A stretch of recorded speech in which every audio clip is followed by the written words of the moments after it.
Hello everyone, जो छात्र physical qualify कर चुके हैं और रिटेन की स्पेशल तैयारी करने के लिए ये व्हाट्सअप लिंक दिया हुआ है 7987901796। इस नंबर पर आप संपर्क करके स्पेशल बैच ज्वाइन कर सकते हैं। आप किसी भी ट्रेड की तैयारी कर रहे हैं तो परीक्षा में 100% स्कोर हासिल कर पाएंगे इस बैच को ज्वाइन करने के उपरांत, क्योंकि इस बैच में टोटल सेलेक्टेड क्वेश्चन करवाए जाते हैं और आपको साथ ही स्पेशल PDF फाइल उपलब्ध करवाई जाएगी जिसमें सेलेक्टेड क्वेश्चन आपको मिलेंगे जो कि एग्जाम में वहीं से क्वेश्चन टोटल पूछे जाते हैं। तो यदि बैच ज्वाइन करना चाहते हैं तो ये 7987901796 इस नंबर पर संपर्क करके बैच में ज्वाइनिंग ले सकते हैं। और बैच स्पेशल आप लोगों के लिए ही चल रहा है, आर्मी के लिए स्पेशल और सभी ट्रेड के लिए। पेपर सेट 9 का क्वेश्चन नंबर फर्स्ट देखिए, सामान्य ज्ञान का है। इसमें वर्ष 2016 में निम्न में से ओलंपिक्स में सर्वाधिक पदक किस देश ने जीते? तो इसका ऑप्शन नंबर बी सही है, संयुक्त राज्य अमेरिका ने। आप लोग केवल प्रैक्टिस के हिसाब से इसको देखते जाएंगे तो ऑप्शन आप लोगों को फास्ट सर्च करना है कि कौन सा सही होगा। देखिए, जैसे किस क्षेत्र में हरित क्रांति भारत में सफल हुई है, तो इसका ऑप्शन नंबर ए सही होगा, गेहूं के क्षेत्र में। अगला क्वेश्चन है रंग भेद का अर्थ बताइए। तो रंग भेद का अर्थ होता है जातीय भेदभाव। इसका ऑप्शन नंबर ए सही है। अगला क्वेश्चन देखिएगा, मैकबेथ नाटक के लेखक कौन है? तो इसका देखेंगे, इसका ऑप्शन नंबर बी सही होगा, शेक्सपियर। अगला क्वेश्चन देखेंगे इसका, क्वेश्चन नंबर 5वां है, देखिएगा अमरकंटक से कौन सी नदी का उद्गम होता है? तो इसका ऑप्शन नंबर डी सही है, नर्मदा नदी का उद्गम होता है। अगला क्वेश्चन देखिए, सबसे बड़ी मानव निर्मित झील कौन सी है? तो इसका ऑप्शन नंबर डी सही होगा, गोविंद सागर। नेक्स्ट क्वेश्चन देखिएगा, शून्य काल की अवधि लोकसभा में कितनी होती है? तो इसका ऑप्शन नंबर बी सही होगा, 1 घंटे की। अगला क्वेश्चन देखिए, UNO की स्थापना किस वर्ष हुई थी? संयुक्त राष्ट्र संघ इसे बोलते हैं। तो इसका ऑप्शन नंबर बी सही होगा, 1945। अगला क्वेश्चन, दक्षिण गंगोत्री का संबंध इनमें से किससे है? तो यहाँ दक्षिण गंगोत्री शब्द यूज हुआ है, तो इसका संबंध है अंटार्कटिका से, मतलब इसका ऑप्शन नंबर सी सही होगा। नेक्स्ट क्वेश्चन देखिए, निम्न में से भारत किसका सदस्य नहीं है? तो इसका ऑप्शन नंबर ए सही है, आसियान का। अगला क्वेश्चन देखें, सबसे लंबी नदी कौन सी है? तो इसमें सबसे लंबी नदी है नील नदी। चौड़ाई की दृष्टि से है अमेजन, तो इसका ऑप्शन नंबर सी सही होगा। नेक्स्ट क्वेश्चन देखेंगे, क्वेश्चन नंबर 12 देखिए, 12वां क्वेश्चन है, भारत द्वारा स्वनिर्मित लाइट कॉम्बैट एयरक्राफ्ट LCA का नाम बताइए। तो यहाँ पर देखिए 4 ऑप्शन है, इसका ऑप्शन नंबर डी सही होगा, तेजस। नेक्स्ट क्वेश्चन देखिएगा, लोथल किस काल का ऐतिहासिक स्थल है? तो इसका ऑप्शन नंबर सी सही होगा, सिंधु घाटी। अगला क्वेश्चन है, ऑस्ट्रेलिया की मुद्रा कौन सी है? तो ऑप्शन नंबर इसका ए सही है, डॉलर। अगला क्वेश्चन है, निम्न में से कौन भारत रत्न से सम्मानित नहीं है? तो देखिए 4 ऑप्शन है, तो ये तीनों सम्मानित है भारत रत्न से, इसलिए इनमें से कोई नहीं। कह रहा है कि कौन सम्मानित नहीं है, तो इसका ऑप्शन नंबर डी सही होगा। नेक्स्ट क्वेश्चन देखेंगे, 16 नंबर से देखिए क्वेश्चन स्टार्ट होता है, ये सामान्य विज्ञान का। जल वाष्प संघनन में तापमान, अब ये ऑप्शन दिया हुआ है, यहाँ पर ऑप्शन नंबर ए सही होगा, घटता है। जल वाष्प संघनन से तापमान क्या होता है? घटता है इसमें। नेक्स्ट देखिए, शरीर का सबसे बड़ा अंग कौन है? तो इसमें ऑप्शन जो दिए हुए हैं, तो ये दिए गए ऑप्शन में ऑप्शन नंबर बी सही होगा, त्वचा। फिर नेक्स्ट क्वेश्चन देखिए, यदि जलाशय में पानी जमता है तो पानी के तल का तापमान सतह की अपेक्षा, अभी इसमें देखिए 4 ऑप्शन है, तो इसका ऑप्शन नंबर सी सही होगा, अधिक होगा। नेक्स्ट क्वेश्चन देखिए, हाइड्रोजन ट्रिटियम किस रेडियो एक्टिव कण को उत्सर्जित करती है? तो देखिए 4 ऑप्शन है, तो इसका ऑप्शन नंबर बी सही होगा, यहाँ पर बीटा कण। नेक्स्ट है क्वेश्चन, चेचक की बीमारी किससे होती है? तो देखिए ये ऑप्शन दिए हुए हैं, तो इसका ऑप्शन नंबर डी सही होगा, विषाणु से। नेक्स्ट क्वेश्चन देखेंगे, इसका देखिएगा 21 नंबर क्वेश्चन है, लोहे की अधिकतम मात्रा पाई जाती है। तो ये ऑप्शन दिया हुआ है, तो इसका ऑप्शन नंबर ए सही होगा, हीमोग्लोबिन में। नेक्स्ट क्वेश्चन देखिए, साबुन किस पानी में झाग नहीं देता है? तो इसका देखिएगा ये ऑप्शन दिया हुआ है, तो इसका हो जाएगा ए नंबर ऑप्शन, कठोर जल में झाग नहीं देता है। नेक्स्ट क्वेश्चन देखिएगा, बल का आविष्कारक कौन है? तो ये ऑप्शन है आपके सामने दिए हुए हैं, तो इसका ऑप्शन नंबर सी सही होगा, न्यूटन। नेक्स्ट क्वेश्चन देखिए, मनुष्य के शरीर में पानी की मात्रा होती है, तो इसका ऑप्शन नंबर सी सही होगा, 70%। अगला क्वेश्चन देखिए, भारी जल का रासायनिक सूत्र है, तो भारी जल का रासायनिक सूत्र होता है ड्यूटेरियम ऑक्साइड, मतलब D2O। इसका ऑप्शन नंबर डी सही है। अगला क्वेश्चन देखिए, क्षैतिज ऊर्जा का सूत्र क्या है? तो क्षैतिज ऊर्जा का सूत्र होता है mgh। इसका ऑप्शन नंबर ए सही है। नेक्स्ट क्वेश्चन देखेंगे, 27 नंबर क्वेश्चन देखिए, रसोई में किस गैस का उपयोग किया जाता है? यह कौन सी गैस का उपयोग लिया जाता है? तो इसका होगा LPG। इसका ऑप्शन नंबर बी सही है। नेक्स्ट क्वेश्चन देखिए, सोडियम एक है, तो इसका ऑप्शन नंबर सी सही होगा, सोडियम एक धातु है। अगला क्वेश्चन देखिएगा, प्रकाश वर्ष किसकी इकाई है? तो प्रकाश वर्ष है दूरी की इकाई, मतलब इसका ऑप्शन नंबर ए सही होगा। नेक्स्ट क्वेश्चन देखिए, निम्न में से कौन सा एंटीबायोटिक है? तो इसमें देखिएगा इसका ऑप्शन नंबर फर्स्ट सही है, एम्पिसिलिन, ये एंटीबायोटिक है। नेक्स्ट देखिएगा 31 नंबर क्वेश्चन देखिए, गणित का यहाँ से स्टार्ट होता है। तो ये सीरीज है, जैसे 5 का वर्ग 25, यहाँ पर इसको प्रश्न में ही सॉल्व करेंगे। 5 का वर्ग होता है 25, 6 का वर्ग लिख दिया है यहाँ बगल में 36, तो 7 का वर्ग यहाँ लिख देंगे बगल में, तो 7 7 49। इसका उत्तर 49 होगा, क्योंकि 8 का वर्ग 64 है। देखिए 8 का स्क्वायर करेंगे 64, तो इसका ऑप्शन नंबर डी सही है। नेक्स्ट क्वेश्चन इसका देखेंगे, 32 नंबर क्वेश्चन देखिए, राहुल ने एक कार 2,50,000 में खरीदी, उसने 1 साल बाद कार को 3 लाख रुपए में बेच दिया, तो लाभ और हानि का प्रतिशत, लाभ या हानि, यहाँ पर और है जहाँ, तो यहाँ या शब्द होना चाहिए। तो देखिएगा यहाँ पर वैल्यू लिख लेंगे प्रश्न से, CP दिया है और SP दिया है, तो ये जो खरीदा है तो ये कहलाएगा CP यानी कॉस्ट प्राइस। CP दिया है 2,50,000, तो वैल्यू ज्यों का त्यों लिख देंगे 2,50,000, और SP दिया है मतलब विक्रय मूल्य से बोलते हैं, ये 3 लाख रुपए दिया है, तो ये SP होगा। अब देखिएगा यहाँ पर SP यानी विक्रय मूल्य क्रय मूल्य से अधिक है। देखिए यहाँ 3 लाख है, यहाँ 2,50,000, तो कितना अधिक है पहले देखेंगे। तो जब घटाएंगे 3 लाख में 2,50,000, तो 50,000 बचेगा, ये लाभ होगा, क्योंकि विक्रय मूल्य अधिक है तो उसको इतने रुपये का लाभ हुआ, 50,000 रुपये का। तो प्रतिशत लाभ निकालना है या लाभ प्रतिशत निकालना है, तो लाभ प्रतिशत का फार्मूला होता है लाभ बटे क्रय मूल्य, क्रय मूल्य मतलब CP। तो CP दिया है 2,50,000 और गुणे हो जाएगा यहाँ पर 100, तो यहाँ पर 0 0 कैंसिल आउट कर देंगे पहले, फिर यहाँ से 2 0, ये 2 0 कैंसिल आउट हो जाएगा, फिर यहाँ से हो जाएगा 25 एक कम 25, 25 दूनी 50, और यहाँ पर 1 0, तो मतलब हो जाएगा 20% का लाभ। इसको इस तरह सॉल्व करेंगे तो इसका ऑप्शन नंबर सी सही होगा। अब इसको कैंसिल आउट करने का तरीका अलग अपने हिसाब से कैंसिल आउट करेंगे। जैसे यहाँ पर वैल्यू 50,000 लाभ है, ये देखिएगा पुनः फिर से, और यहाँ पर क्रय मूल्य दिया है 2,50,000 और गुणे कर दिए थे 100, तो यहाँ पर कैंसिल आउट करने के लिए देखिए 4 शून्य ये है, 4 शून्य ये है, तो कैंसिल आउट ऐसे कर सकते थे, 4 शून्य से ये 4 शून्य कैंसिल आउट हो गया। अब 5 एक कम 5, 5 पचम 25, फिर 5 एक कम 5, यहाँ से 5 दूनी 10 यानी 20 पंचे 100, तो 20% का प्रॉफिट हुआ। ऐसे भी इसको सॉल्व किया जा सकता है, इस तरह भी, तो ये अपना तरीका होता है कैंसिल आउट करने का। नेक्स्ट क्वेश्चन देखेंगे, 33 नंबर क्वेश्चन है, राम ने एक परीक्षा में 50 अंकों में से 45 अंक प्राप्त किए, तो प्रतिशत क्या होगा? तो यहाँ पर देखिएगा 50 में से 45 प्राप्त किया, तो जितने अंक प्राप्त किया उसको ऊपर लिखेंगे, और टोटल जो पूर्णांक था इसको 50 नीचे गुणे 100। तो जब भी प्रतिशत निकालना हो तो इस तरह लिखा जाएगा, 50 से कम 50, 50 दूनी 100, कैंसिल आउट करेंगे, फिर 45 दूनी 90, तो इसका हो जाएगा 90% अंक हो जाएगा।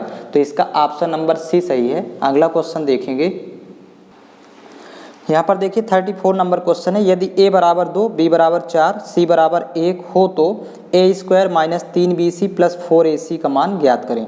तो यहाँ पर देखिएगा a स्क्वायर माइनस 3bc और प्लस 4ac।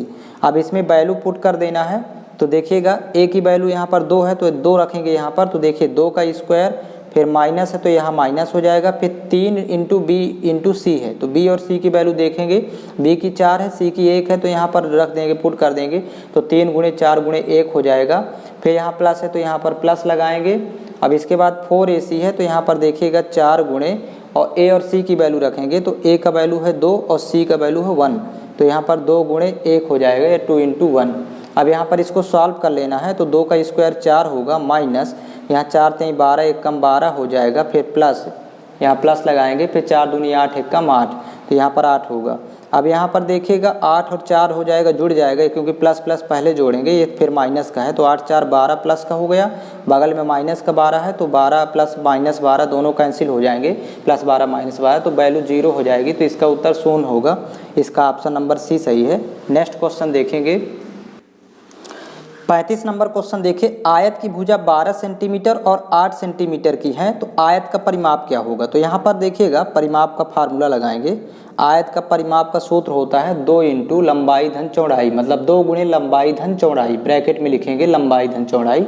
अब वैल्यू पुट कर देंगे लंबाई और चौड़ाई की, तो 2 × देखिए लंबाई 12 है चौड़ाई 8 है, तो यहाँ पर हो जाएगा 12 + 8, और 12 8 जुड़ेगा तो 12 8 20 हो जाएगा, और 20 × 2 करेंगे तो 20 दूनी 40। अब ये यूनिट सेंटीमीटर है तो परिमाप में लिखेंगे सेंटीमीटर, तो 40 सेंटीमीटर परिमाप होगा। इसका ऑप्शन नंबर सी सही है। अगला क्वेश्चन देखेंगे, आयत का परिमाप 50 सेंटीमीटर और चौड़ाई 10 सेंटीमीटर है तो आयत की लंबाई ज्ञात करें। तो यहाँ पर देखिएगा जब परिमाप के साथ चौड़ाई दिया है और लंबाई पूछ रहा है तो पहले तो परिमाप लिखेंगे और परिमाप की वैल्यू दिया है, यहाँ पर देखेंगे एक साइड सूत्र लिखेंगे एक तरफ वैल्यू, तो परिमाप दिया है 50 सेंटीमीटर, तो परिमाप होता है आयत का 2 गुणे लंबाई धन चौड़ाई। पहले तो एक तरफ फार्मूला लिख लेंगे परिमाप का और एक तरफ इसकी वैल्यू दिया है 50, तो यहाँ से 2 1 कम 2 कैंसिल आउट करें, 2 से कैंसिल आउट होगा 25 दूनी 50। अब यहाँ पर देखिए चौड़ाई दिया है 10 सेंटीमीटर, चौड़ाई 10 रखेंगे, लंबाई x मान लेंगे क्योंकि लंबाई ज्ञात करना है, तो x + 10 = 25, तो 10 पक्षांतर होगा तो ये प्लस से माइनस हो जाएगा, तो मतलब 25 और -10 कर देंगे तो 15 आएगा, मतलब x की वैल्यू 15 आ जाएगी और ये सेंटीमीटर यही लंबाई होगी, तो यही फाइंड करना था। इसका ऑप्शन नंबर सी सही है। नेक्स्ट क्वेश्चन देखेंगे 37 नंबर क्वेश्चन में देखिएगा 2 समीकरण दिए हुए हैं, इनको हल करना है। तो 254x + 309y = -55, तो इसको लिख लेंगे पहले 254x + 309y बराबर यहाँ पर दिया है -55, और दूसरा एक समीकरण यहीं पर दिया हुआ है देखिएगा 309x + 254y = 55, तो इसको लिख लेंगे 309x और प्लस 254y और बराबर ये वैल्यू दिया है 55। 2 समीकरण दिए हैं, पहला समीकरण हो जाएगा ये, सेकंड दूसरा समीकरण है। अब यहाँ पर इसको देखेंगे तो a1 की वैल्यू है 254, यहाँ पर b1 पहले समीकरण में, ये वैल्यू c1 कहलाती है। फिर दूसरे समीकरण में इसको a2 और ये b2 हो जाएगा और यहाँ पर ये हो जाएगा c2। अब यहाँ पर डायरेक्ट परावर्त सूत्र से निकालेंगे x का मान, तो x का जब निकालना होगा तो इसका सूत्र होता है b1 c2 - b2 c1, इसको याद कर लेना है, बटे यहाँ पर बटे हो जाएगा a2 b1 - a1 b2। अब इसी में वैल्यू पुट करेंगे तो x की वैल्यू आ जाएगी, तो b1 का मान यहाँ से देखेंगे b1 का है 309, तो b1 × c2, c2 का मान है 55, तो 309 × 55 करेंगे यहाँ पर, क्योंकि ये फार्मूला ही होता है, तो यहाँ पर देखिए फार्मूले से सॉल्व हो जाएगा। यहाँ पर देखिएगा 309 और 55 का गुणा करेंगे पहले, b1 c2 309 × 55 और फिर माइनस b2 × c1, तो b2 की वैल्यू है 254 × c1 की वैल्यू देखिए -55, तो ब्रैकेट में लिखेंगे -55। अब माइनस माइनस ये हो जाएगा प्लस, माइनस माइनस जब गुणा होगा तो प्लस हो जाएगा, बटे में देखिएगा यहाँ पर a2 b1 है, तो a2 की तो 309 है, b1 की भी 309 है, तो यहाँ पर लिखेंगे 309 × 309 और माइनस a1 b2, a1 का मान 254 है, b2 का 254 है, तो यहाँ हो जाएगा 254 × 254। ऐसे इस तरह से सॉल्व करना है वैल्यू पुट करके। इन दोनों को जब गुणा करेंगे तो आप गुणा कर लीजिएगा, यहाँ पर डायरेक्ट वैल्यू यहाँ पर लिख देते हैं 16,995, इन दोनों गुणा आएगा 16,995। अब माइनस माइनस हो जाएगा प्लस, अब 254 और 55 का गुणा कर लेंगे तो यहाँ पर वैल्यू हो जाएगी 13,970। इसको आप लोग गुणा करके देख लेंगे, चेक कर लेंगे, फिर बटे इनका आपस में गुणा कर लीजिए, तो इसका जब गुणा करेंगे तो यहाँ पर वैल्यू प्राप्त हो जाएगी। दोनों को गुणा करने पर आप लोग यहाँ पर गुणा करके देख लेंगे, डायरेक्ट गुणा करके जब आपस में घटाएंगे तो फाइनली वैल्यू आ जाएगी यहाँ 30,965। तो ये आप लोगों को गुणा कर लेना है। और यह कि फिर गुणा करेंगे तो यहाँ पर इसकी वैल्यू हो जाएगी 309 गुणे 309, तो यहाँ पर प्राप्त होगा 95,481। यहाँ पर गुणा करके देख लीजिएगा 95,481 माइनस 254 गुणे 254, ये जब इसका आपस में गुणा किया जाएगा तो यहाँ पर इसकी वैल्यू प्राप्त होगी 64,516। ये आप लोग देख लीजिएगा 64,516, ये इसका गुणा करने पर आएगा।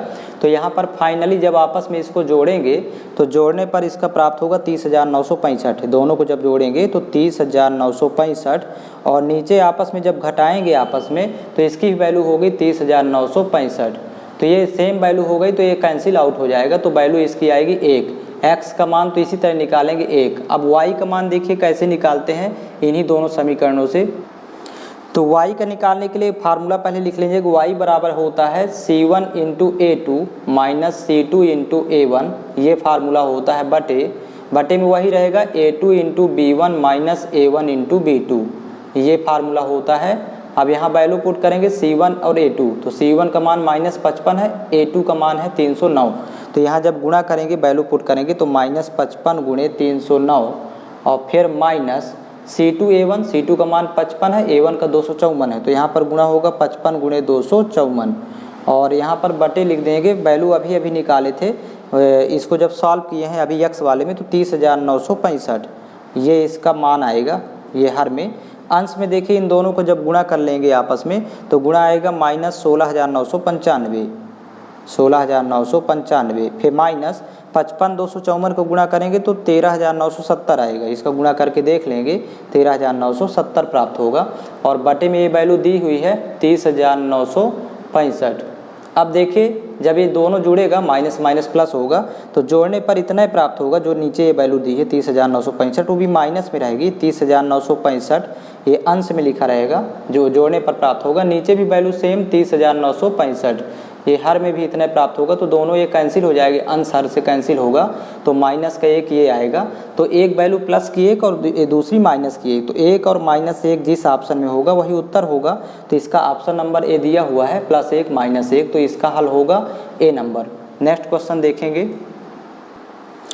38 नंबर क्वेश्चन है 200 का 40% बराबर कितना होगा। तो 200 का 40%, तो यहाँ 200 का मतलब होता है गुणा, और 40% है तो 40% हटेगा तो बटे में 100 लेंगे।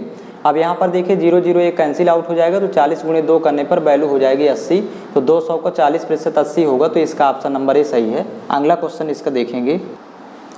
39 नंबर क्वेश्चन है 3 7 12 18 खाली स्थान पे 33। यहाँ पर देखिएगा 3 7 12 18 और इसके बाद फिर ब्लैंक है, फिर इसके बाद है 33। तो यहाँ पर देखिए 3 में कितना जोड़ा है देखते जाएंगे, तो +4 कर दिया, 3 4 7, फिर 7 में जोड़ा है 5, 7 5 12, फिर 12 6 18, मतलब 6 प्लस किया तो 4 5 6, बढ़ते क्रम में जोड़ रहा है, तो यहाँ आप 7 जोड़ेगा तो 18 7 25 हो जाएगा। इसका उत्तर होगा 25। फिर 25 8 33 होता है, तो इसका ऑप्शन नंबर सी सही है। अगला क्वेश्चन देखेंगे। 40 नंबर क्वेश्चन है एक ट्रक में 300 अंडे हैं, उसमें से 20% अंडे खराब हो जाते हैं, तो इनमें से कितने अंडे ट्रक में अच्छी स्थिति में है। तो देखिए 100% में यदि 20% खराब हो जाते हैं 20%, तो फिर 80% अच्छी स्थिति में होंगे 80%, और टोटल है 300 अंडे, तो 300 का 80% निकालना है, तो 300 गुणे 80/100। अब यहीं पर वैल्यू मिल जाएगी, देखिएगा 0 0 कैंसिल आउट हो जाएगा, और 8 3 24 और ये 0 लगाएंगे तो 240 अंडे अच्छी स्थिति में है। तो इसका ऑप्शन नंबर डी सही है। अगला क्वेश्चन देखेंगे। sin 90 डिग्री का मान क्या होता है। तो यहाँ पर sin 90 डिग्री की वैल्यू 1 होती है, तो इसका देखिएगा ऑप्शन नंबर सी सही होगा। इस वैल्यू को याद कर लेंगे। नेक्स्ट क्वेश्चन देखेंगे।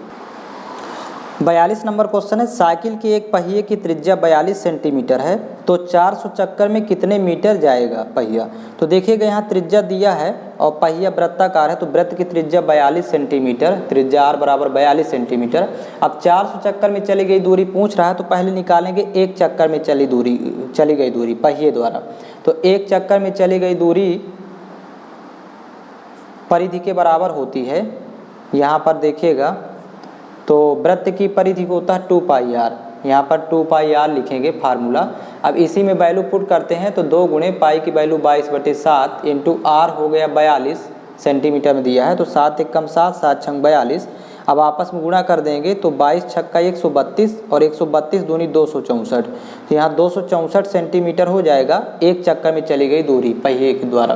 कह रहा है कि 400 चक्कर में कितने मीटर जाएगी। अब सेंटीमीटर को मीटर में कन्वर्ट कर लेंगे, लेकिन यहाँ पर 400 चक्कर में पूछ रहा है, तो 400 चक्कर में चली गई दूरी जब निकालेंगे तो 400 गुणे, अब एक चक्कर में चली गई दूरी दिया है 264, अब ये टोटल आ जाएगा सेंटीमीटर में, तो इसको मीटर में बदलना है तो बटे कर लेंगे यहीं पर 100।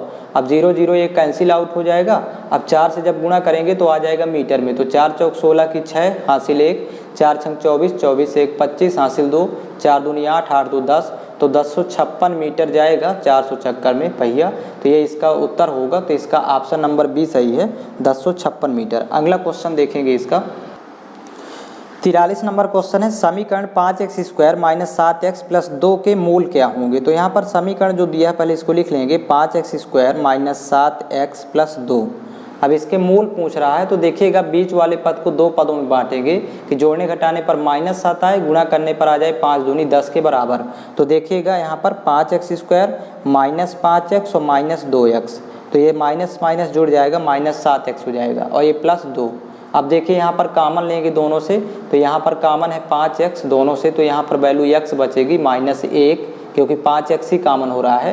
अब ये x माइनस 1 अगला गुणनखंड भी होगा, तो दोनों से 2 कॉमन लेंगे, लेकिन माइनस का 2 कॉमन लेंगे, तो x माइनस 1 यहाँ भी बचेगा। तो दूसरा गुणनखंड भी इतना हो गया, तो इन दोनों से दोनों गुणनखंड कॉमन लेंगे x माइनस 1। अब बचा जो बाहर की संख्या, तो अगला गुणनखंड हो जाएगा 5x माइनस 2। अब यहाँ पर देखिए जब x माइनस 1 को 0 के बराबर करेंगे यहाँ पर, तो x माइनस 1 बराबर 0, तो x बराबर वैल्यू हो जाएगी प्लस का 1, पक्षांतर करेंगे। और इसी तरह इसको 0 के बराबर करेंगे, 5x माइनस 2 बराबर 0, तो 5x बराबर हो जाएगा 2 उधर जाएगा तो प्लस का 2 हो जाएगा, तो x बराबर 2/5। तो आंसर में आएगा 1 और 2/5 जिस ऑप्शन में होगा, तो इसका देखिए ऑप्शन नंबर ए सही है। इसके हल निकालना था, तो अधिकतम घात 2 है, तो इसलिए इसके 2 मान प्राप्त होंगे, तो ये दोनों मूल कहलाएंगे। अगला क्वेश्चन देखेंगे इसका 44 नंबर क्वेश्चन है, यदि 5x माइनस 13y बराबर 3x माइनस 8y, तो x² प्लस y² अपान x² माइनस y² का मान क्या होगा। तो यहाँ पर देखिएगा दिया हुआ है 5x माइनस 13y और बराबर यहाँ पर दिया है 3x माइनस 8y। अब यहाँ पर पक्षांतर करेंगे, 3x इधर ले आएंगे तो माइनस 3x हो जाएगा, तो 5x में जब 3x घटाएंगे तो वैल्यू 2x बचेगी बराबर, और ये माइनस 8y है। अब ये पक्षांतर जब इधर करेंगे तो प्लस 13y हो जाएगा, तो वैल्यू बचेगी 5y, तो मतलब 2x बराबर हो जाएगा 5y। अब यहाँ पर x और y का अनुपात निकालेंगे, तो मतलब जब x के बटे में जब y को ले आएंगे तो देखिएगा यहाँ पर फिर 2 बटे में चला जाएगा 5 के, 5/2, तो x का मान हमें 5 रखना होगा, y का मान 2 रखना होगा। तो सॉल्व कर लेते हैं, जो पूछा है मान पूछा है देखिएगा x² और प्लस y² बटे x² माइनस y², इसकी वैल्यू निकालना है। तो यहाँ पर देखिएगा वैल्यू पुट करेंगे x का 5 है, तो यहाँ हो जाएगा 5² प्लस y की वैल्यू देखिए 2 है, तो यहाँ पर हो जाएगा 2 का स्क्वायर, फिर बटे यहाँ पर 5² माइनस 2 का स्क्वायर, तो यहीं पर प्राप्त हो जाएगा 5 का वर्ग 25 और प्लस 2 का वर्ग 4 बटे हो जाएगा यहाँ पर 25 और माइनस 4, तो 25 4 29 हो जाएगा, यहाँ पर जोड़ेंगे तो 29 और बटे हो जाएगा 25 में 4 घटाएंगे तो 21, तो यही इसका उत्तर होगा 29/21। तो इसका ऑप्शन नंबर बी सही है। नेक्स्ट क्वेश्चन देखेंगे 45 नंबर क्वेश्चन देखिए, नीचे दिए गए आरेख में AB बराबर AC है। तो ये देखिए AB और ये AC है, ये दो भुजाएं आपस में बराबर हैं, तो बराबर भुजाओं के सामने के कोण भी बराबर होते हैं, मतलब ये इसके सामने कोण है और इस भुजा के सामने ये कोण, तो ये दोनों कोण भी आपस में बराबर होंगे। अब यहाँ एक कोण दिया है, कह रहा है कोण BAC बराबर 40, मतलब BAC इतना कोण दिया है यहाँ 40 प्रश्न में दिया है, और तीनों कोणों का योग 180 होता है। तो जब ये 40 है तो 180 में हम 40 माइनस कर दें तो बचेगा कितना 140। अब 140 डिग्री को अब दो पार्ट में डिवाइड करेंगे तो ये दोनों कोण बराबर हैं, तो 70-70 लिख लेंगे, मतलब ये भी 70 डिग्री का होगा और ये भी 70 डिग्री का होगा, तो ये दोनों 70-70 हो गए। अब यहाँ पर देखिएगा पूछ क्या रहा है कि कोण ADC का मतलब ADC ये वाला कोण पूछ रहा है, और यहीं पर देखिए कोण DAC, ये देखिएगा DAC इस कोण को यहाँ पूछ रहा, दोनों का योग कितना होगा, इस कोण का और इस कोण का योग। तो देखिएगा यदि इस त्रिभुज को देखें, ये वाला त्रिभुज जो बना है, तो चित्र कैसा बना है देखिएगा, कुछ चित्र इस तरह बन रहा है यहाँ पर, और इसको यहाँ से ले आके ऐसे यहाँ पर बना दिया है। ये खंड उठा रहे हैं, यहाँ पर ए है और यहाँ पर डी है, यहाँ पर सी है। तो ये जो त्रिभुज बन रहा है तो ये बहिष्कोण कहलाएगा, इसका बाहर वाला कोण। अब बहिष्कोण यहाँ पर दिया है 70, अभी अभी निकाल लिए हैं। ये जो बाहर बना है तो ये है 70 डिग्री, अभी अभी निकाले थे क्योंकि तीनों का योग 180 होता है। तो ये जो बहिष्कोण का मान है ये सुदूर अंतःकोण, मतलब इसको छोड़ दिया जाए, सुदूर अंतःकोणों के योग के बराबर होता है।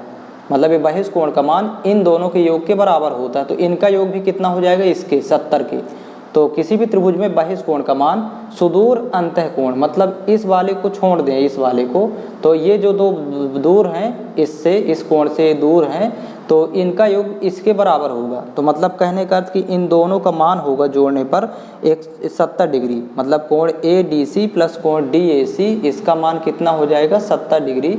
ये याद रखेंगे परिभाषा से। तो इसका ऑप्शन नंबर सी सही होगा। अगला क्वेश्चन देखेंगे। नीचे दी गई प्रश्न श्रृंखलाएं किसी एक नियम से आगे बढ़ती हैं। तो यहाँ पर एक श्रेणी क्रम दिया हुआ है और इसमें यहाँ पर लुप्त पद ज्ञात करना है। तो देखिएगा यहाँ 7 है फिर 10 है, तो 7 3 10, मतलब +3 कर दिया है यहाँ पर, और 10 6 16। तो पहले यहाँ लिख लेते हैं 7 10 16, फिर यहाँ क्वेश्चन मार्क है, फिर इसके बाद है 52। तो देखिएगा यहाँ पर 3 जोड़ा है, मतलब 7 3 10, फिर यहाँ 10 6 16, 6 जोड़ा है तो 3 6। अब यहाँ 52 है, बड़ा अंक है तो मतलब डबल कर रहा है, 3 दूनी 6, 6 दूनी 12, मतलब यहाँ 12 जोड़ देंगे तो 16 12 हो जाएगा 28।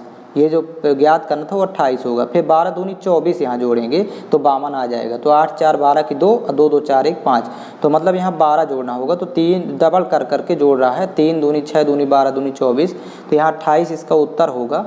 नेक्स्ट क्वेश्चन देखेंगे। निम्न प्रश्न में 3 शब्द दिए हैं जो पहले 2 शब्दों में किसी न किसी रूप में कोई संबंध है। इसी आधार पर तीसरे शब्द का संबंध दिए हुए विकल्पों में से छांटना है।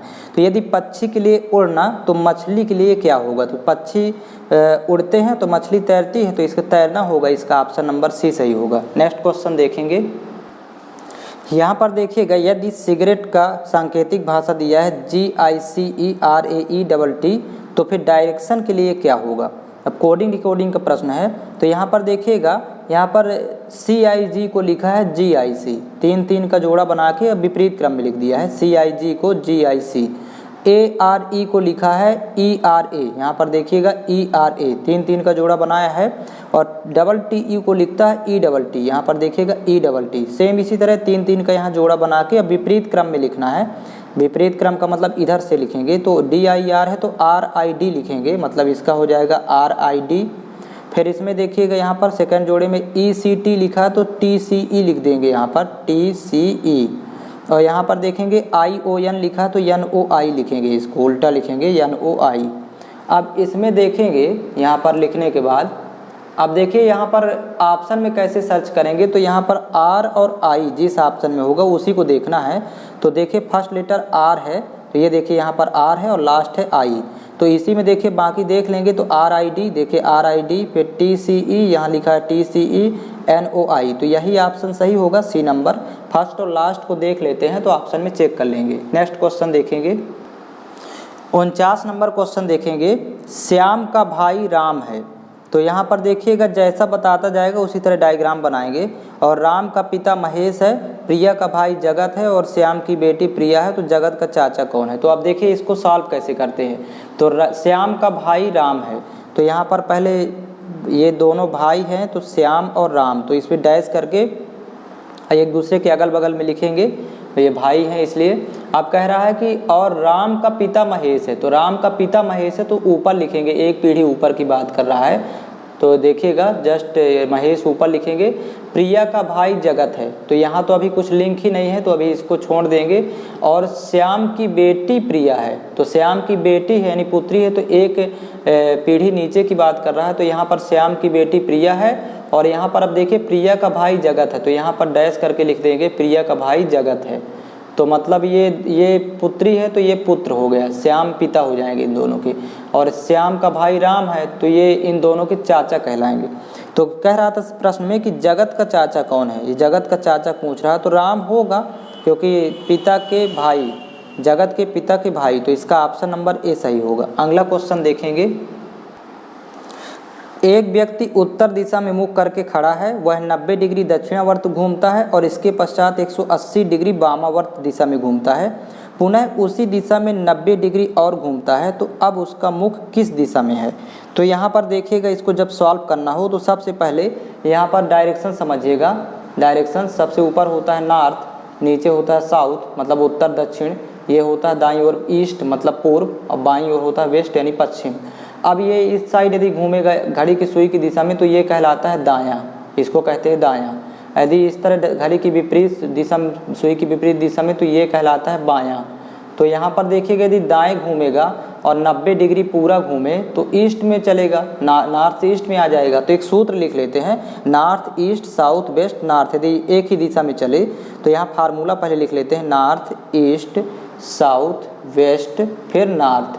मतलब नॉर्थ से 90 डिग्री चलेगा तो ईस्ट में, वो भी घड़ी की सुई की दिशा में दाएं, फिर ईस्ट से 90 चलेगा तो साउथ में, साउथ से 90 चलेगा तो वेस्ट में, एक ही दिशा में इस तरह चलेगा। तो एक सूत्र बना देते हैं, और ये यदि इस तरह चलेगा जैसे नॉर्थ से ईस्ट, ईस्ट से साउथ, तो ये दायां कहलाता है।